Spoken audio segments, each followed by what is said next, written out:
Breaking news में बड़ी खबर आपको बता दें, बीजेपी के राष्ट्रीय कार्यकारी अध्यक्ष पहली बार पटना पहुंचे, यानी कि नितिन नवीन। इससे लेकर सवाल ये उठाया जा रहा है कि आखिर इतनी तैयारी बिहार में क्यों देखी जा रही है। चाहे एयरपोर्ट की बात हो या फिर बीजेपी कार्यालय, लगातार देख रहे कि भव्य तैयारी की गई है। क्या है इसके सियासी माने, इसी पर चर्चा करने के लिए मेरे साथ मौजूद है मेरे सहयोगी नवेंदु जी। सर, क्यों इतनी तैयारी की गई है बिहार के अंदर नितिन नवीन के स्वागत में? देखिए, पहली बात तो नितिन नवीन बीजेपी के नए राष्ट्रीय कार्यकारी अध्यक्ष बने हैं और ये पहला मौका है जब बिहार से कोई व्यक्ति बीजेपी के शीर्ष पद पर पहुंचा है। और नितिन नवीन के नामों की घोषणा हुई तो पूरे बिहार ही नहीं, पूरे देश में हड़कंप मच गया। खासकर विरोधियों के होश उड़ गए कि नरेंद्र मोदी और अमित शाह अक्सर अपने फैसले से हर किसी को चौंकाते हैं, लेकिन नितिन नवीन के नाम की कल्पना किसी ने नहीं की थी। खुद नितिन नवीन भी इसमें शामिल हैं।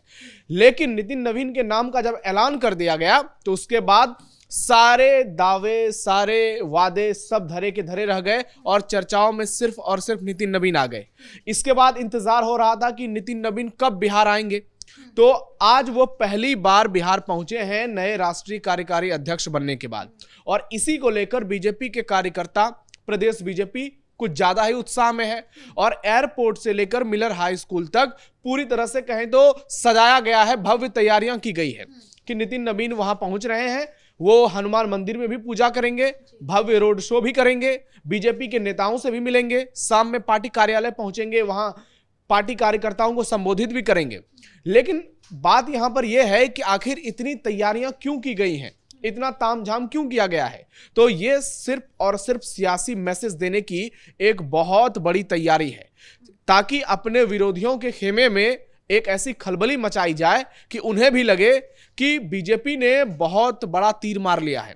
क्योंकि आप देखिए कि नितिन नवीन सिर्फ 45 साल के हैं और बीजेपी दुनिया की सबसे बड़ी पार्टी है और उस पार्टी का राष्ट्रीय कार्यकारी अध्यक्ष होना अपने आप में बिहार बीजेपी के एक नेता के तौर पर बहुत बड़ी बात है। और नितिन नवीन जैसे ही राष्ट्रीय कार्यकारी अध्यक्ष बने हैं, वैसे ही वो बिहार ही नहीं पूरे देश में पीएम मोदी और अमित शाह के बाद नंबर 3 हो गए हैं, क्योंकि जेपी नड्डा का कार्यकाल अब चंद दिनों में खत्म होने वाला है।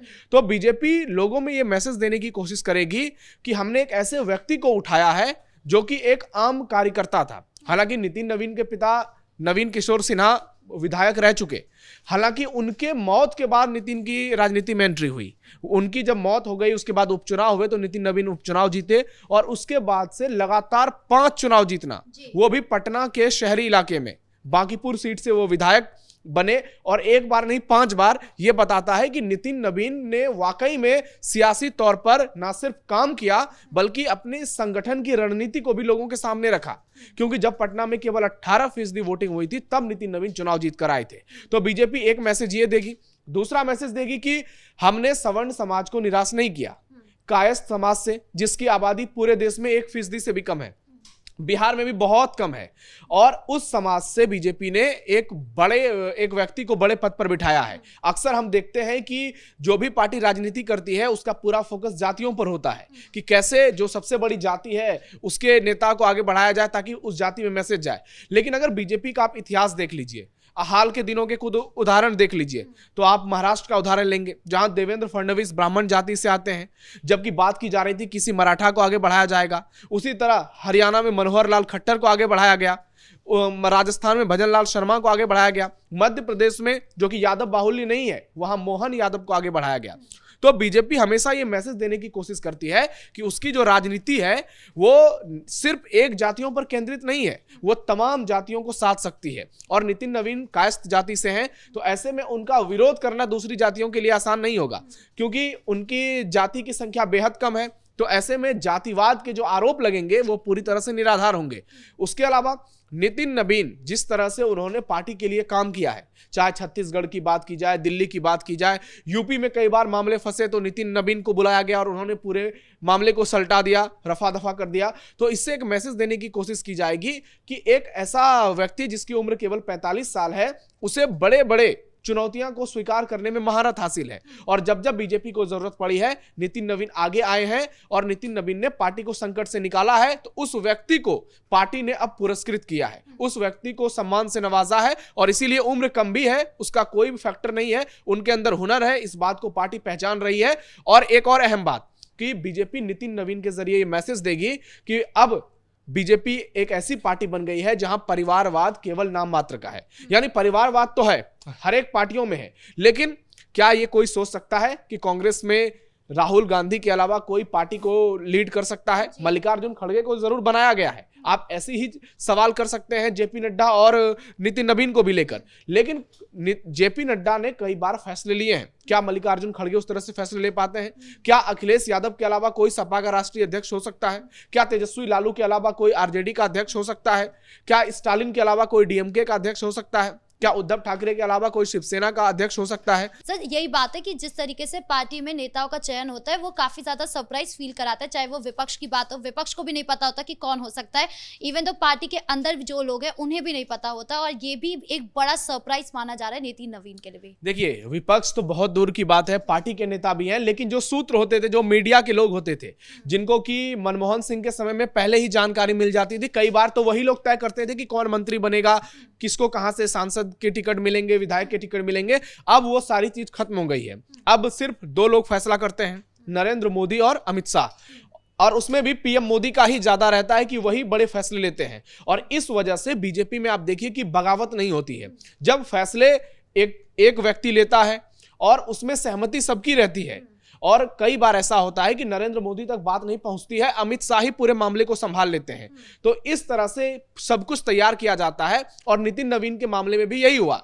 जब कहा गया कि तमाम बड़े बड़े नामों पर चर्चा हुई, उसके बाद कुछ नाम को शॉर्टलिस्ट किया गया, उसमें से उम्र का तकाजा निकाला गया कि वो 50 साल से कम होना चाहिए, उसके पास संगठन का भी अनुभव होना चाहिए और सरकार का भी अनुभव होना चाहिए। तो नितिन नवीन के पास संगठन का जबरदस्त अनुभव है, उसका उदाहरण छत्तीसगढ़ है, दिल्ली है, उत्तर प्रदेश है।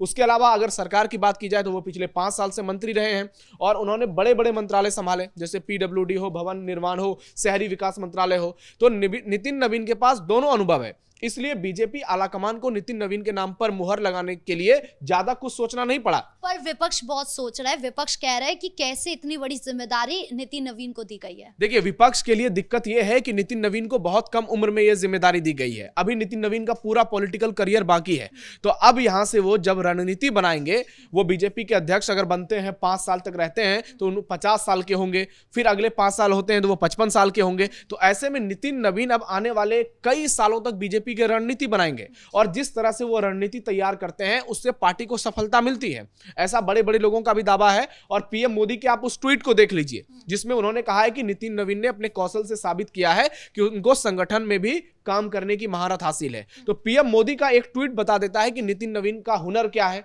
और अब तो नितिन नवीन का कद इतना बड़ा हो गया है कि दूर दूर तक कोई नेता बीजेपी में नितिन नवीन के आसपास नहीं होगा। तो विपक्ष के लिए सबसे बड़ी चुनौती यही होगी कि बिहार में जब अगले हम आरजेडी की बात कर रहे हैं और कांग्रेस की, कि 2029 में जब चुनाव होंगे, 2030 में विधानसभा चुनाव होंगे, तो रणनीति नितिन नवीन तैयार करेंगे, जो कि बिहार की धरती से हैं, बिहार को बहुत अच्छे तरीके से जानते हैं।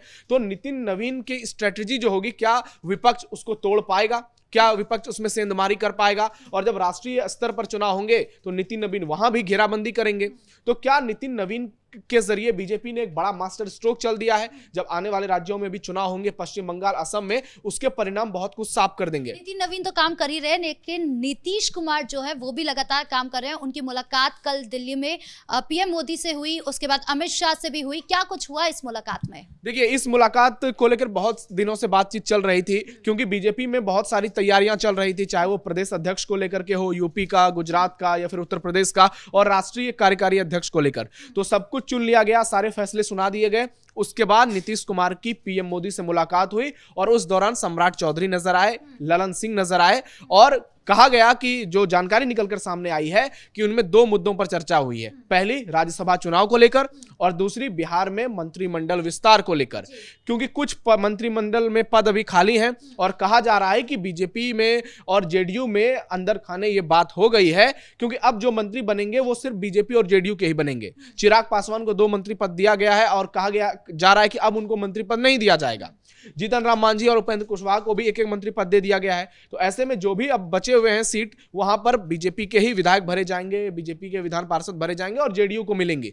तो ऐसे में आप देख लीजिए कि नितिन नवीन के राष्ट्रीय कार्यकारी अध्यक्ष बनने से कई मैटर सॉल्व हो गया है बीजेपी और जेडीयू के बीच, या फिर कहें राष्ट्रीय स्तर पर, प्रदेश स्तर पर। और अब उन नामों का बस ऐलान होना बाकी है जो मंत्री पद की शपथ लेंगे। कई नाम सामने आ सकते हैं उसमें।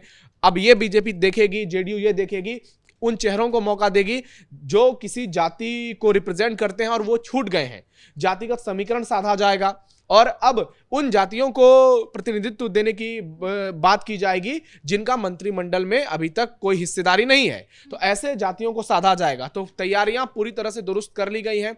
उसके बाद अमित शाह और नीतीश कुमार की मुलाकात हुई, पीएम से भी मुलाकात हुई, तो उसमें यह भी चर्चा की गई कि कैसे बिहार को आगे 5 साल तक चलाना है, कैसे प्रदेश को डेवलप करना है। और जो बात हमने की है कि अगले 10 साल में बिहार को टॉप 10 स्टेट में लाना है, उस पर कैसे पूरी तरह से जमीनी स्तर पर उसको उतारना है। तो इन सब बातों पर चर्चा हुई, बिहार के विकास को लेकर, बिहार के सुशासन को लेकर, बुलडोजर एक्शन को लेकर, और इन तमाम बातों पर मुहर लग गई। और अब अंदर खाने ये भी बातें की जा रही है कि नीतीश कुमार ने शायद अपने भविष्य के बारे में भी पीएम मोदी से कुछ बातचीत की है। हालांकि इसे लेकर कोई खबर अभी तक निकलकर सामने नहीं आई है, लेकिन अगर किया भी होगा तो आने वाले दिनों में इस पर कोई ना कोई अपडेट सामने आ ही जाएगी। फिलहाल नितिन नवीन पर पूरा फोकस है और पटना में जबरदस्त तैयारियां हैं। नितिन नवीन रोड शो कर रहे हैं और जैसे ही वो पटना पहुंचे हैं, बीजेपी कार्यकर्ता हजारों लाखों की संख्या में पटना में उमड़ आए हैं और गांधी मैदान में भी एक भव्य कार्यक्रम की तैयारी है। जी, इस मुद्दे पर ज्यादा जानकारियों के लिए आपका बहुत बहुत धन्यवाद। तो कुल मिलाकर नितिन नवीन के भव्य स्वागत की तैयारी हो चुकी है और वो बिहार की धरती पर कदम रख चुके हैं। साथ ही जिस तरीके से नीतीश कुमार की बात की जाए तो वो जिस तरीके से मुलाकात कर रहे लगातार, पीएम मोदी की बात हो या अमित शाह से, ये दिखाता है कि वो बिहार के विकास के लिए कितने ज्यादा गंभीरता से सोच रहे हैं और एक्शन ले रहे हैं। ब्रेकिंग न्यूज में इतना ही। कैमरा पर्सन अशोक भारद्वाज के साथ मैं राधिका राज।